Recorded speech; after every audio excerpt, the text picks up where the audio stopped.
بس میری ایک بات یاد رکھنا، کوئی بھی مکمل غلط نہیں ہوتا، نہ ہی ہر کوئی مکمل برا ہوتا ہے۔ ہر کسی میں ایک اچھائی ضرور ہوتی ہے، اور رشتوں کو 100 ناکامیاں نہیں، ایک خوبی، ایک اچھائی ہی سنبھالتی ہے۔ اگر کبھی تمہیں کوئی اپنا غلط لگے، کبھی ایسا لگے کہ اس کے ساتھ گزارا مشکل ہے، تو ایسے میں وہ ایک خوبی ڈھونڈنا جس وجہ سے تم اس کے ساتھ اتنے عرصے سے تھے۔ اگر کوئی خوبی ہو تو رک جانا، اور اگر مجبوری ہو تو ساتھ چھوڑ دینا۔ کوثر شاہ یہ کہہ کر اٹھی اور اپنے کمرے میں چلی گئی۔ ظفر شاہ اور عرشیہ انہیں حیرت سے دیکھتے ہی رہ گئے۔ بات انہوں نے کہی تو ٹھیک ہی تھی، لیکن اچانک ان کے منہ سے ایسی باتیں ان دونوں کے لیے ہی حیرت کا باعث تھی۔ پریشا بھی وہیں موجود تھی، لیکن اسے اس سب میں دلچسپی بالکل نہیں تھی۔ اس نے خود کو پہلے ہی بہت مشکلوں سے، انجان لمحوں کی قید سے آزاد کیا تھا، اب وہ ان کی باتیں کیا سنتی۔ تو آپ نے اس بات پر اس کا قتل کیا؟ شاہویز، جو کہ شاید مزاج کا بے صبرا تھا، حریم کی کہانی کے بیچ میں ہی ایک دم بولا۔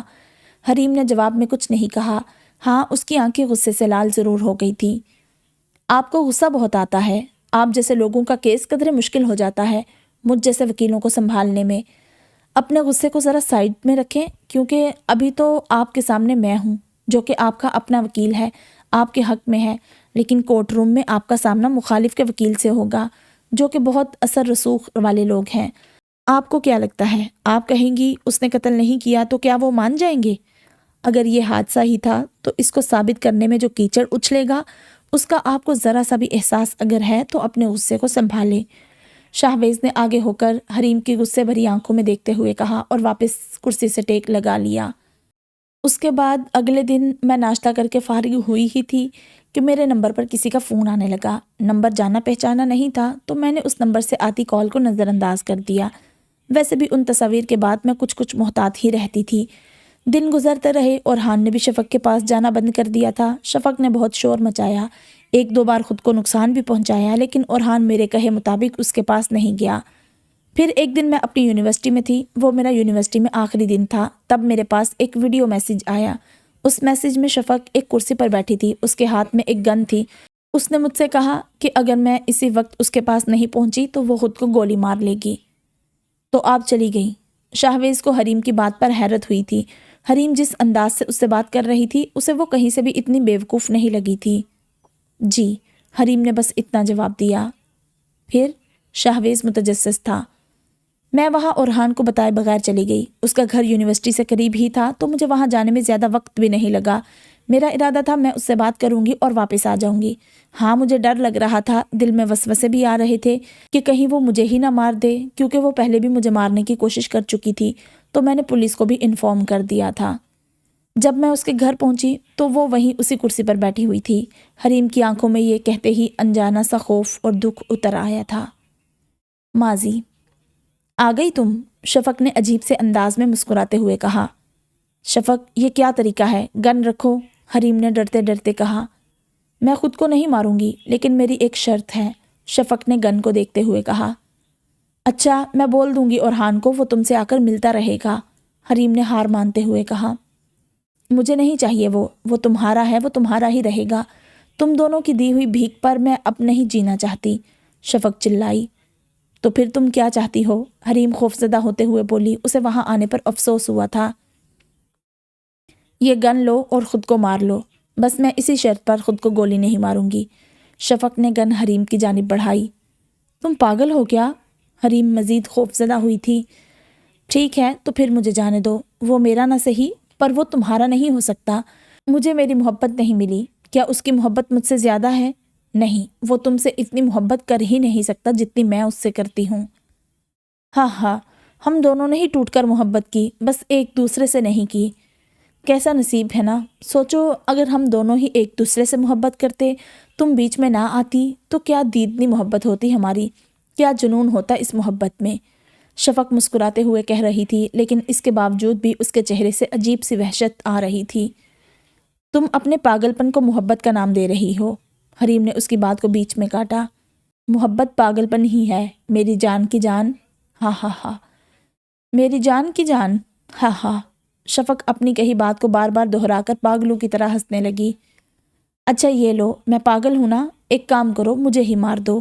لو، چلو میں نہیں مار رہی خود کو، تم مار دو نا۔ شفق نے 2 قدم بڑھاتے ہوئے کہا۔ دور رکھو اس چیز کو مجھ سے، حریم نے 4 قدم پیچھے ہوتے ہوئے کہا۔ پھر میرے پاس اور کوئی چارہ نہیں۔ شفق نے گن اپنی کن پٹی پر رکھ دی تھی۔ میں اس کے بغیر نہیں رہ سکتی حریم، وہ تمہارا ہے، تمہارے ساتھ رہتا ہے۔ کیا تمہیں اندازہ ہے مجھے کیسا لگتا ہے جب میں اسے تمہارے ساتھ تصور کرتی ہوں؟ تو تمہیں اس دن کچھ تصاویر ملی جن میں وہ کچھ پل کے لیے میرے پاس آیا تھا، تمہیں کیسا لگا تھا؟ لگا تھا نا جیسے دل میں تیر چبھ گیا ہو، ایک چبھن ہوئی ہوگی، جیسے کچھ بہت اندر گڑ گیا ہو۔ میں وہ چبھن ہر روز محسوس کرتی ہوں، ہر ایک پل۔ میں نہیں جی سکتی ایسے، یا تو تم مر جاؤ یا مجھے مر جانے دو، مجھے بس انہی 2 صورتوں میں سکون ملے گا۔ تم سمجھتی کیوں نہیں ہو؟ شفق نے حریم کے پاس تیزی سے آ کر اسے اس کے بالوں سے پکڑ کر چلاتے ہوئے کہا۔ شفق چھوڑو مجھے، حریم نے اپنے بال اس کی گرفت سے چھڑاتے ہوئے کہا۔ یہ دیکھو، یہ گن بھری ہوئی ہے، میں چاہوں تو ابھی تمہیں گولی مار دوں، لیکن تم اس کی محبت ہو، میں کیسے تمہیں ختم کر دوں یار، پلیز خود کو مار لو۔ شفق نے یہ کہتے ہوئے گن حریم کی جانب کی۔ تم پاگل ہو، حریم اب کی بار چلائی۔ تو پھر مجھے مر جانے دو۔ شفق نے گن لوڈ کر کے اپنی کن پٹی پر رکھی اور چلا دی۔ شفق، حریم نے اس کا ہاتھ اوپر کی جانب کیا، جس کی وجہ سے گولی چھت میں جا لگی۔ ہوش میں آؤ، میں اورحان سے کہوں گی وہ تم سے شادی کر لے، حریم نے اسے سنبھالنے کی غرض سے کہا۔ احسان نہیں کرو مجھ پر، وہ میرا نہیں ہے، مجھے معلوم ہے۔ شفق نے پھر سے گن اٹھانی چاہی، لیکن اب کی بار حریم نے اس سے گن چھین لی تھی۔ چھینا جھپٹی میں ایک اور فائر ہوا جو کہ وہاں رکھے گلدان میں جا لگا، لیکن حریم کچھ ہی دیر میں اس سے گن حاصل کرنے میں کامیاب ہو گئی تھی۔ تبھی گھر کے باہر سے پولیس کے سائرن کی آواز آئی۔ حریم کے ہاتھ میں گن تھی، اسے لگا ہی تھا کہ سب سنبھل گیا ہے کہ اچانک نہ جانے کیسے گولی چلی اور سیدھی شفق کے سینے سے آر پار ہو گئی۔ حریم کبھی اپنے ہاتھوں میں موجود گن کو دیکھتی تو کبھی زمین پر گری شفق کو۔ آنکھوں کے سامنے اندھیرا سا آنے لگا۔ آخری منظر جو اس نے دیکھا وہ اورحان کا تھا۔ اورحان اس کے ہاتھ سے گن لے رہا تھا، سامنے شفق لیٹی ہوئی تھی، اس کے پاس خون ہی خون تھا۔ حریم نے ایک نظر اس کی جانب دیکھا اور پھر اورحان کی جانب۔ وہ بار بار پلکیں جھپک رہی تھی، لیکن منظر مسلسل دھندلا ہو رہا تھا اور پھر وہ وہیں بے ہوش ہو گئی۔ جب مجھے ہوش آیا تو اورحان وہاں نہیں تھا، اس نے میرا الزام خود پر لے لیا تھا۔ اگر وہ غلطی بھی تھی تو میری تھی، اس کی نہیں، لیکن وہ بے خطا بے قصور اس قید خانے میں ہے اور میں یہاں آپ کے سامنے۔ حریم نے اپنی آنکھوں کے بھیگے گوشوں کو صاف کرتے ہوئے کہا۔ تو آپ نے گولی کیوں چلائی؟ شاہویز کے دماغ میں کئی سوال تھے۔ مجھے پتہ ہی نہیں چلا کہ گولی کب چلی، میں نے بس اس کے سینے سے گولی آر پار ہوتے ہوئے دیکھی، بس اس کے سوا مجھے کسی چیز کا نہیں پتا۔ حریم نے اپنے سر کو دونوں ہاتھوں سے جکڑتے ہوئے کہا۔ اچھا، پہلے تو اورحان سے بات کر کے اسے قائل کرنا ہوگا، کیونکہ اس کا اقبال جرم ہمارے لیے مشکلات کھڑی کر سکتا ہے۔ وہاں اس گھر میں آپ دونوں کے علاوہ کوئی اور تھا کیا؟ جیسے کوئی ملازم یا چوکیدار یا کوئی مقتولہ کا رشتہ دار؟ شاہویز نے سوال کیا۔ مجھے نہیں پتا، جس وقت ہم دونوں بات کر رہے تھے اس ہال میں اس وقت کوئی بھی موجود نہیں تھا۔ اورحان بھی وہاں کیسے اور کب آیا تھا مجھے نہیں پتا، شاید پولیس نے اسے انفارم کیا تھا، حریم نے آنسو پونچھتے ہوئے کہا۔ کہانی اتنی سیدھی نہیں ہے جتنی آپ سمجھتی ہیں۔ کوئی آپ لوگوں کا دشمن یا کچھ اور جو اس کیس میں مدد کرے؟ شاہویز نے سوال کیا، وہ گہری سوچ میں تھا۔ دشمن بہت ہیں، بعض اوقات لگتا ہے دشمن ہی زیادہ ہیں۔ زاویار کی آواز سن کر شاہویز ہلکا سا مسکرایا۔ کھل کر بتائیں گے، کوئی ایسا ہے کیا؟ شاہویز اب زاویار کی جانب دیکھ رہا تھا، جبکہ زاویار وہیں ایک کرسی کو کھسکا کر بیٹھ گیا۔ نہیں، میں چاہتا ہوں آپ اس کیس پر ہی دھیان دو، کیا پتا باقی سب کا اس کیس سے کوئی لینا دینا ہو ہی نہیں۔ زاویار نے صاف منع کیا۔ مجھے آپ ہر ایک کے بارے میں بتائیں جس پر آپ کو رائی کے دانے کے برابر بھی شک ہو، اس کا بھی۔ یہ سب مجھے کیس سمجھنے میں مدد کریں گے، اور اگر کوئی ملوث نہیں ہوگا تو وہ خود ہی اپنی جانب میری توجہ کھو دے گا۔ شاہویز نے اپنے دونوں ہاتھوں کی انگلیوں کو باہم ملاتے ہوئے کہا۔ حریم اور اورحان کی شادی کا تو میں تمہیں پہلے ہی بتا چکا ہوں، تم بس اندازہ لگا لو، دشمن تو کہیں سے بھی وار کر سکتے ہیں، لیکن یہاں ابھی گولی حریم کے ہاتھ سے چلی ہے تو کسی اور کا اس سب میں ملوث ہونا ناممکن سی بات ہے، بس اس کیس کو ایک حادثے کی شکل دینا ہے۔ زاویہ شاہویز سے مخاطب تھا، لیکن اس کی نظریں حریم کے اوپر تھی۔ کیس بہت پیچیدہ ہے اور مجھے لگتا ہے تم سے بہتر کوئی نہیں سمجھ سکتا اس کی پیچیدگیاں۔ یہ اچھی بات کہی تم نے، میری تھوڑی اور تعریف کرو تاکہ میں پورے جوش سے اس کیس پر کام کروں۔ شاہویز نے اپنی تعریف سن کر پورے دل سے مسکراتے ہوئے ایک کاغذ حریم کی جانب بڑھایا۔ حریم نے اس کے ہاتھ سے کاغذ لے کر اس فارم کو بھرنا شروع کیا اور آخر میں اپنا سائن کر کے شاہویز کو لوٹا دیا۔ شاہویز نے ایک نظر حریم کے سائن کو دیکھا اور پھر اورحان کے نام کو دیکھ کر وہ فارم اپنے بریف کیس میں رکھ دیا۔ وہیں اورحان کے ساتھ لکھا اویس شاہ کا نام فی الحال اس کی توجہ اپنی جانب کھینچنے سے قاصر رہا تھا۔ شاید قسمت کو ابھی یہی منظور تھا۔ اورحان کے اسٹیٹمنٹ میں کہیں نہیں لکھا کہ وہ وہاں کیسے آیا تھا۔ شاہویز نے بہت سے کاغذات میں سے ایک کاغذ کو پڑھنے کے بعد کہا، شاید پولیس۔ حریم کہہ ہی رہی تھی کہ شاہویز نے اسے ٹوکا، پولیس اسے کیوں بلائے گی؟ شاہویز جب سوال کرتا تھا اس وقت اس کی آنکھوں میں دیکھنا مشکل ہوتا تھا۔ حریم نے اپنی نظریں دوسری جانب کی۔ ہو سکتا ہے شفق نے بلایا ہو اسے بھی، زاویار نے سوچتے ہوئے کہا، لیکن یہ بات اس نے اپنے اسٹیٹمنٹ میں کیوں نہیں کہی؟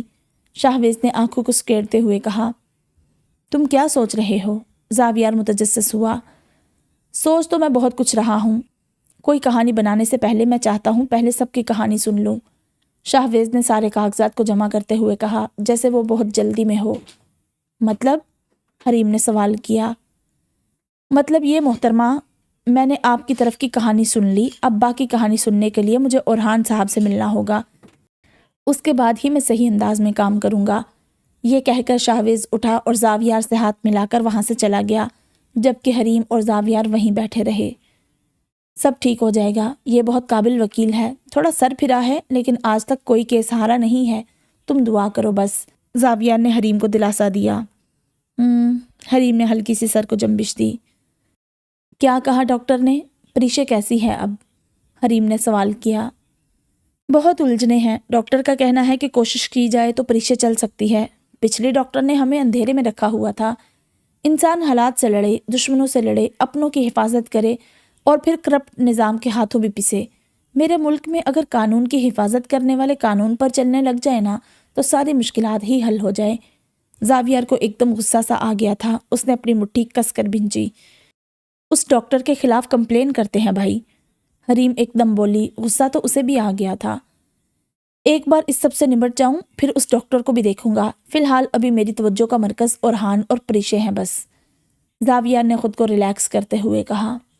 آپ پریشے پر دھیان دیں بھائی، میں دیکھ لوں گی یہ سب آرام سے، اگر وہ چل سکتی ہے تو پھر اسے اس وقت آپ کی ضرورت ہے، اور رہی بات اس ڈاکٹر کی تو اگر آپ نے ابھی اسے نہیں روکا تو وہ نہ جانے کتنے معصوم لوگوں کی زندگی کے ساتھ اور کھیلے گی، اسے یوں نہ چھوڑے، حریم نے سمجھداری سے کہا۔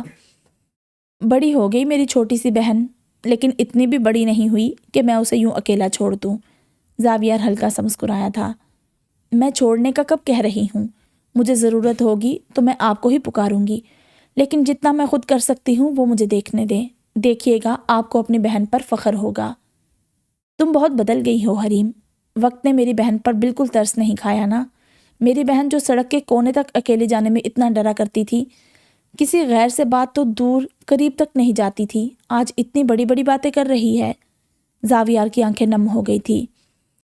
ترس تو مجھے لگتا ہے وقت کو ہم سب پر ہی نہیں آتا، یا شاید ہم سب کی برداشت ہی زیادہ ہے، کیونکہ اللہ کسی کو اس کی برداشت سے زیادہ مشکلات اور آزمائشیں نہیں دیتا، بس اندازہ ابھی ہوا ہے۔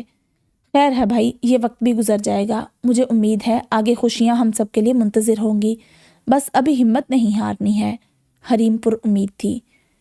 ماشاءاللہ، چلو گھر چلتے ہیں، کہیں تمہیں میری ہی نظر نہ لگ جائے، تمہاری ہمت دیکھ کر لگتا ہے واقعی سب جلدی ٹھیک ہو جائے گا، زاویہ نے مسکراتے ہوئے کہا اور اٹھ گیا، اس کے ساتھ حریم بھی اٹھ گئی، جبکہ ان دونوں کے اٹھتے ہی کوئی اور بھی تھا جو پچھلی سیٹ سے اٹھا اور جیب سے کچھ پیسے نکال کر میز پر رکھتے ہوئے ان دونوں کے پیچھے ہوٹل سے باہر نکل گیا۔ اس شخص نے چہرے پر سرجیکل ماسک پہنا تھا اور سر پر پی کیپ اس انداز سے پہنا تھا کہ چہرہ پہچاننا مشکل تھا۔ جو بھی تھا ان دونوں پر نظر رکھے ہوئے تھا، ان کے جاتے ہی وہ بھی وہاں سے کہاں غائب ہوا کسی کو پتہ نہیں چلا۔ تایا جان، اللہ پاک فرماتا ہے مجھ سے مانگو میں دوں گا، دعا تقدیر بدل دیتی ہے، لیکن ایسا کیوں ہے کہ میں اتنی دعا مانگتی ہوں لیکن میری دعائیں قبول ہی نہیں ہوتی؟ عرشیہ جو کہ جعفر شاہ کے کمرے میں چائے لے کر آئی تھی وہیں ان کے پاس بیٹھتے ہوئے بولی، تمہیں کیسے پتا کہ تمہاری دعائیں قبول ہوئی بھی ہیں کہ نہیں؟ جعفر شاہ نے مسکراتے ہوئے بدلے میں سوال ہی کیا۔ میری دعا ہے مجھے کیوں نہیں پتہ چلے گا؟ مجھے نتائج تو دکھتے ہی نہیں، مجھے لگتا ہے میری دعائیں رد ہو جاتی ہیں۔ عرشیہ روحان سی ہوئی، شاید یہ سوال اس کے دل میں بہت پہلے سے ہلچل مچائے ہوئے تھے۔ بیٹا کیسی باتیں کر رہی ہو؟ دعا جب مانگی جاتی ہے تو اس کے 3 درجے ہوتے ہیں، ایک وہ قبول ہو جاتی ہے، دوم اگر قبول نہیں ہوتی تو وہ ہماری نیکی بن جاتی ہے، یا پھر وہ صدقے کی صورت میں ہماری کسی مصیبت کو ٹال دیتی ہے۔ اب بتاؤ اس میں رد کہاں ہے؟ اللہ پاک کی اعلیٰ ذات کے بارے میں گمان، یہ کیسی کافرانہ باتیں کر رہی ہو میری بچی؟ اللہ پاک نے تمہیں صحت دے دی، تمہارے ڈر کو دور کر دیا، تمہیں اولاد جیسی نعمت سے نوازا، یہ قبولیت نہیں تو کیا ہے؟ جعفر شاہ نے بہت سکون سے سمجھایا۔ میں اپنے لیے مانگی ہوئی دعاؤں کا نہیں کہہ رہی تایا جان، میں تو اپنے ان مسلمان بھائیوں کے لیے مانگی ہوئی دعاؤں کا پوچھ رہی ہوں جو میں عاجزانہ بلا ناغہ مانگتی ہوں کہ اللہ پاک انہیں ظالموں کے ظلم سے بچائے، ان کی حفاظت کرے۔ لیکن جب میں وہ سب ظلم تھمتا ہوا نہیں دیکھتی تو مجھے نا امیدی ہونے لگتی ہے، مجھے لگ رہا ہے میری دعا میں کوئی تاثیر ہی نہیں ہے۔ عرشیہ اب باقاعدہ رو رہی تھی۔ اللہ، میری بچی رونا بند کرو، جعفر شاہ نے اٹھ کر عرشیہ کے سر پر ہاتھ رکھتے ہوئے کہا۔ تایا جان، وہ جو ظلم کرتے ہیں وہ بند کیوں نہیں ہو جاتا؟ میرے لیے یہ سب مشکل ہے پر اللہ کے لیے تو یہ سب بہت آسان ہے، وہ کیوں کوئی معجزہ دکھا کر اسے نہیں روکتا؟ عرشیہ نے اپنے آنسوں سے تر آنکھیں اٹھاتے ہوئے کہا۔ فرعون کو جانتی ہو؟ اس نے بنی اسرائیل پر کتنے ظلم کیے؟ تمہیں کیا لگتا ہے بنی اسرائیل نے دعا نہیں کی ہوگی؟ بالکل کی ہوگی۔ اللہ پاک نے فرمایا کہ اللہ نے ان کی پکار سنی، تو جب سنی تو اپنی ذات کی شان کے مطابق معجزوں کی صورت میں پوری بھی کی۔ لیکن ہر چیز کو ہونے میں وقت لگتا ہے، صبر یہی تو ہے، اس سے مانگو اور پھر امید کی ڈور کو ہاتھ سے جانے بھی نہ دو، چاہے جیسے بھی حالات ہوں اس کی ذات سے نا امید نہ ہو۔ حضرت موسیٰ علیہ السلام کی پیدائش اور پھر ان کو دریا میں بچا کر صحیح سلامت فرعون کے گھر پہنچا دینا معجزہ ہی تو تھا، پھر ان کی پرورش اسی گھر میں کروانا کیا یہ معجزہ نہیں تھا؟ لیکن وہ لوگ جو دعائیں مانگ رہے تھے، معجزے کے منتظر تھے، وہ تو یہی سوچتے ہوں گے کہ ان کی دعا قبول ہی نہیں ہوئی، جیسے تم ابھی سوچ رہی ہو۔ حضرت موسیٰ علیہ السلام کا پیدا ہونا پھر جوان ہونا یوں ہی تو نہیں ہوا ہوگا نا؟ کہتے ہیں جب وہ قتل کے الزام کی وجہ سے مصر سے بھاگ گئے اس وقت ان کی عمر 40 سال تھی، اور جب لوٹے تو ان کی عمر 80 سال تھی، تو سوچو کتنا عرصہ اس فرعون کا ظلم چلتا رہا ہوگا۔ لیکن پھر کیا اللہ نے اس قوم کو نجات نہیں دلائی؟ عرشیہ خاموشی سے ان کی باتیں سن رہی تھی۔ بس اسی طرح ہم سب کی دعائیں بھی اللہ پوری کرے گا، دیکھنا وہ مدد بھیجے گا، اس نے وعدہ کیا ہے، جو اس کے راستے پر ثابت قدم رہے گا وہ اسے نوازے گا۔ ہو سکتا ہے مدد آ چکی ہو، بس ابھی ہمارے سامنے نہ آئی ہو، بس توکل کی ڈور کو ہاتھ سے جانے نہ دو۔ اور ویسے بھی اس وقت کیا ضروری ہے؟ جعفر شاہ نے سوال کیا۔ آواز اٹھانا ظلم کے خلاف، عرشیہ نے جواب دیا۔ ہاں یہ بھی ضروری ہے، لیکن سب سے زیادہ ضروری ہے خود کو تیار کرنا، کیونکہ ایک بار اللہ کی مدد سامنے آ گئی تو پیچھے ہٹنا کفر ہوگا۔ تو اس وقت جو سب سے ضروری ہے وہ ہے خود کو مضبوط کرنا، جسمانی طور پر بھی اور روحانی طور پر بھی، تاکہ مقابلہ کر سکو۔ تو وہ وقت جب آئے گا تو مومن سخت آزمائش میں آئیں گے، یوں ہی اس وقت کوئی بھی اٹھ کر نہیں لڑ پائے گا۔ کیا موسیٰ علیہ السلام کا ساتھ جب بنی اسرائیل نے دیا تھا تو فرعون نے انہیں یوں ہی ساتھ دینے دیا تھا؟ نہیں، اللہ نے یہ سب ہمیں یوں ہی نہیں بتایا ہے۔ میرا بچہ، اپنے ایمان کو چاہے کچھ بھی ہو جائے کمزور نہ پڑنے دینا، کیونکہ دجال جو کہ آخری وقت کا سب سے بڑا فتنہ ہوگا، وہ ہمارا ایمان ہم سے چھین لے گا، وہ خود کو خدا بتائے گا اور دنیا اسے خدا مان لے گی سوائے متقیوں کے۔ تو تقوی حاصل بھی کرو اور اپنی آگے آنے والی نسل میں بھی پروان چڑھاؤ۔ جعفر شاہ نے اپنی بات کے اختتام پر ایک گہرا سانس لیا۔ تو اس کا مطلب ہے مشکل دور آنے والا ہے؟ عرشیہ کی آنکھوں میں خوف سا اتر آیا۔ پتہ نہیں، غیب کا علم صرف اللہ کو معلوم ہے، لیکن تیاری ہمارے ہاتھ میں ہے۔ اگر ہم ان کی مدد کرنا چاہتے ہیں تو ہمیں ہر طرح سے کوشش کرنے کی ضرورت ہے، لیکن ساتھ ہی ساتھ خود کو تیار کرنے کی بھی ضرورت ہے، قرآن پاک پر عمل کرنے کی ضرورت ہے، اپنی آنے والی نسل کو قرآن پاک سے جوڑنے کی ضرورت ہے۔ کہیں ایسا نہ ہو مدد آ جائے لیکن ہمارے سامنے ہماری اپنی اولاد کافروں کے ساتھ کھڑی ہو، یا ہم ہی خود، نعوذ باللہ۔ یہ کہتے ہوئے جعفر شاہ کے پورے جسم میں تھر تھراہٹ سی ہو گئی۔ اللہ نہ کرے تایا جان، اللہ پاک ہم سب کو دین پر استقامت عطا کرے، ظلم کے آگے جھکنے والوں میں سے نہ بنائے، بلکہ اپنے راستے پر شہادت عطا کرے، آمین۔ عرشیہ خوف زدہ تھی، لیکن یہ خوف اس کے ایمان کو اور بڑھا گیا تھا۔ آمین بیٹا آمین، بس آئندہ ایسا مت سوچنا۔ اللہ تعالیٰ اپنی بنائی ہوئی خلقت میں کسی سے بھی انجان نہیں ہے، وہ سب کی سنتا ہے۔ اسے تو دعا کرنے والے اور دینے والے بہت پسند ہے، یہ تو عاجزی کی نشانی ہے۔ جعفر شاہ کی چائے ختم ہو گئی تھی، انہوں نے خالی کپ میز پر رکھتے ہوئے کہا، مجھے دیر تو نہیں ہوئی؟ زاویار نے پریشے کو کمرے میں لا کر بٹھاتے ہوئے پوچھا۔ پریشے نے کوئی جواب نہیں دیا، بس ہلکا سا نفی میں سر ہلایا۔ کیا ہوا تمہیں؟ پریشے کے چہرے پر آنسو موجود تھے۔ زاویار کی نظر جیسے ہی ان پر پڑی وہ ایک دم فکر مند ہوا۔ کچھ نہیں۔ پریشے نے دونوں ہاتھوں کی ہتھیلیاں اپنے چہرے کی جانب بڑھائی، جنہیں زاویار نے راستے میں ہی روک لیا۔ کیا ہوا بتاؤ نا؟ زاویار پریشے کے عین سامنے بیٹھتے ہوئے بولا۔ پریشے نے کوئی جواب نہیں دیا، بس زاویار کے ہاتھ میں لگا زخم کا نشان دیکھنے لگی، جو کہ اب صرف ایک ہلکا سا دبا تھا۔ کیا ہوا؟ کچھ یاد آیا ہے کیا تمہیں؟ زاویار متجسس تھا۔ پریشے نے ہلکی سی سر کو جنبش دی۔ ابھی کچھ دیر پہلے نیچے ایسا لگا جیسے بہت کچھ آنکھوں کے سامنے سے گزرا ہو۔ وہاں آپ تھے، یہ چوٹ تھی، پھر بہت کچھ عجیب ہوا۔ پریشے کے چہرے پر آنسو مسلسل بہہ رہے تھے۔ چپ ہو جاؤ، زاویار نے اس کے گالوں پر بہتے آنسوؤں کو صاف کرتے ہوئے کہا۔ خوشی کے وقت یہ کیا تم رونے لگ گئی؟ زاویار نے اس کے چہرے کو اٹھا کر اس کی آنکھوں میں دیکھتے ہوئے کہا۔ ان آنکھوں میں اتنی شدت کا پیار تھا، اگر پریشے کو سب یاد ہوتا تو خوشی سے جھوم جاتی۔ مجھے کب سب کچھ یاد آئے گا؟ کب میں سب کچھ یاد رکھ پاؤں گی؟ پریشے نے سوال کیا۔ کچھ یاد آنے یا نہ آنے سے کیا فرق پڑتا ہے؟ نئی یادیں بناؤ، خوش رہو۔ دیکھو ڈاکٹر نے کہا کہ تم چل سکتی ہو، تو بس کل سے شروع کریں گے، اور پھر چاہے کچھ یاد آئے یا نہیں، ہم زندگی کو نئے سرے سے شروع کریں گے۔ تم میرا ساتھ دو گی نا؟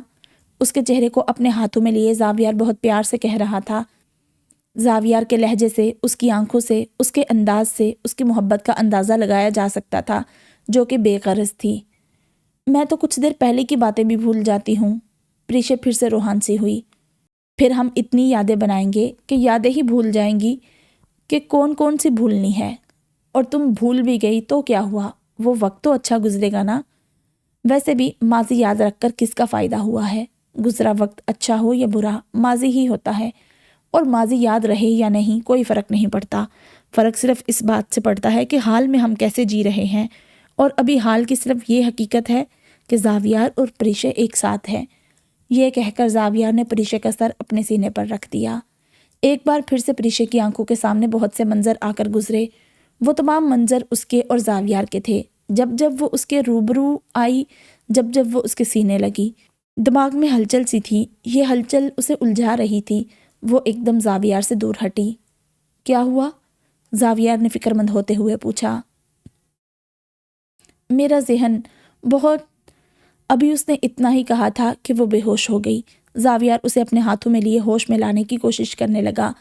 بہت کوششوں کے بعد بھی جب وہ نہ اٹھی تو اس نے ڈاکٹر کو گھر بلانے کے لیے فون کیا، لیکن مسلسل بیل جانے کے بعد بھی اس ڈاکٹر نے فون نہیں اٹھایا۔